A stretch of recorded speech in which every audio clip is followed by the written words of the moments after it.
Following their first-round series, the Sun and Fever players called out unacceptable behavior from fans, including racist comments and harassment against black players. I did see Dejanay Carrington posted like a screenshot of a really horrible, unexcusable, email that she got from somebody, which is like, also, like, why are you emailing? I don't know. Yeah. Unacceptable regardless. Yep. Connecticut's Sun forward Alyssa Thomas said, quote, "In my 11-year career, I've never experienced the racial comments from the Indiana Fever fan base. Basketball is headed in a great direction, but we don't want fans that are going to degrade us and call us racial names." So, yeah, she specifically called out the Indiana Fever fan base, which we know is the team that Caitlin Clark belongs to. Mm-hmm.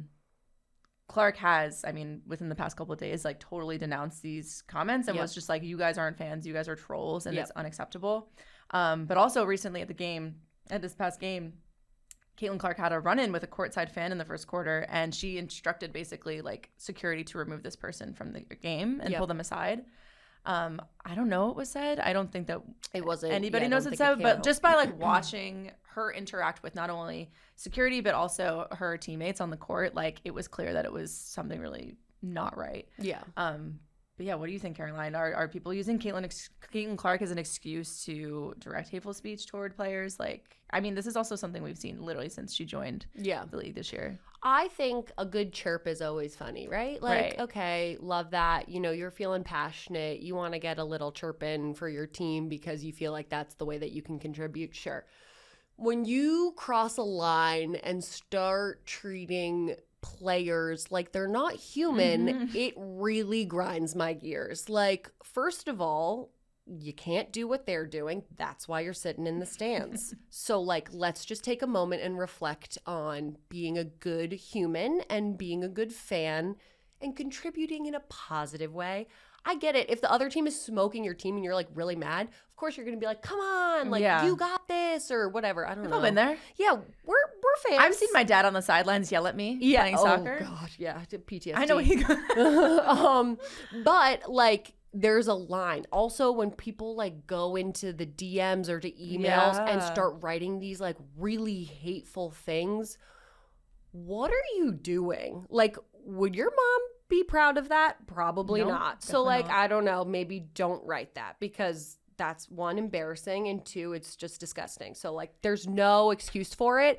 I do think that people are starting to feel their oats a little bit, like using Caitlin Clark as that excuse. And because I know there was a lot of attention with her, like maybe not getting the penalties called on her when she got like roughed up and whatnot.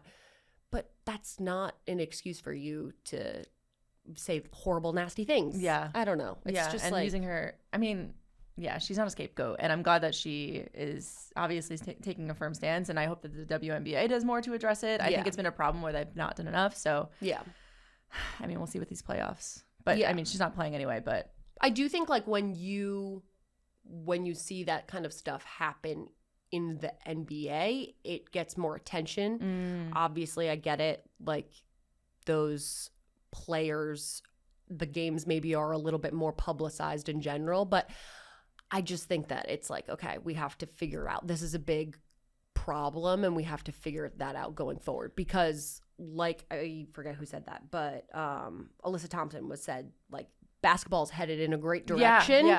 But that's something that needs to nip that shit in the bud now before it's like, you don't Shut want to make that a cultural down. problem Shut it or down. a cultural thing. Yeah, no. At the beginning. I will say I'm going to go back on the clock. Our Spike Lee getting into it with the Vegas Aces star Kelsey Plum, that I'm here for. Spike Lee can do it, though, because he's not being disrespectful. So that's a big differentiator. He's famous for his courtside antics at the Knicks games, and he brought that attitude to Barclays this week in game 1 of their second round game against Liberty. Lee and Plum were seen kind of jarring back and forth. Plum did not say what was said to her. She actually was like, I can't say what we were saying. But she did say, like, it was all good. I told him to, like, speak up. Or you got to say it louder or something like that. It's also so funny just, like, seeing this little Spike Lee on the court side and, like, tall WNBA players, like, He's a fearless man. Oh, I wish I had his confidence. Oh my God. Like, just really swinging with no fear of being hit. Yeah, and you can tell it's playful because, Plum was giving it right back. Yeah. And as she should. She, like you said, she's the one on the court and he's the one on the sidelines. Correct. It was so funny when I was reading about this and I was like looking into Spike Lee's fandom of the Knicks and whatever. I was listening to this commentator probably from like the 90s or something, and he was just like, Spike Lee forgets that he's not on the team and that he doesn't actually play. And I'm like, yo, he's so right. You're like, he looks like he's about to enter the court, but you're it's like every fan ever who's like, shoot it, and it's like, no, really, that's kind of what I'm trying to do here. No, duh. But no, I'm here for the friendly banter. I wish that I had like the swag that Kelsey Plum does when she was like, gotta speak up, speak up. I would hear you. I would be so bad at trash talking. That's also why I'm not a professional athlete. That's the only thing holding me back. But yeah, no, I love her. She's great.